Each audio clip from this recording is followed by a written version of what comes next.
You want someone that's got your best interests at heart. I want someone who's ethical.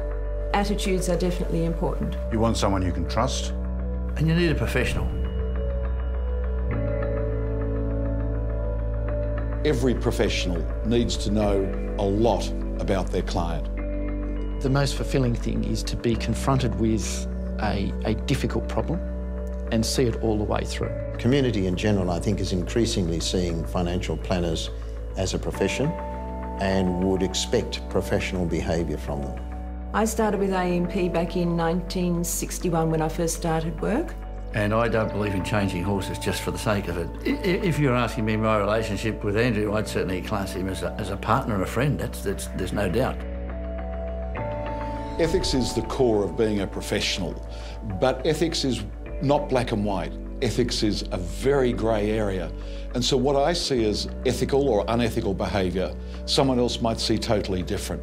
It's a constant issue that comes up in how you're relating to patients, relating in an ethical manner, providing them with what you think is the right advice on the evidence that you've got and not being too swayed by commercial interests or other interests. With regard to Andrew, we've been very comfortable that he's tremendously honest, his company's honest, and his integrity's of the highest order. I wouldn't be with them if I didn't feel that way. It's quite nice to know that if I do wish to retire now, I've got the wherewithal to do so. Without enforcement, ethics will never be top of mind. It's got to be ingrained into the culture of the professional group, and it's got to be part of the day-to-day thinking. I try and teach my kids, that driving down the road is more than doing the speed limit or doing above the speed limit just because you won't get caught.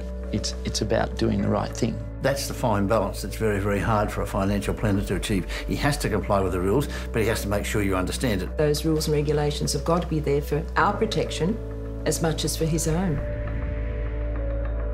One of the hallmarks of professional behaviour is to always be learning.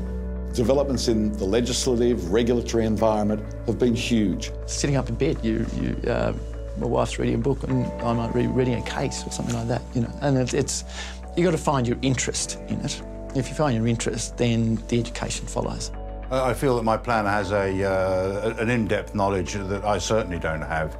I rely on them implicitly. He knows where we want to go, what we want to achieve over the future, and he makes sure that our plans are dovetailed to suit that requirement.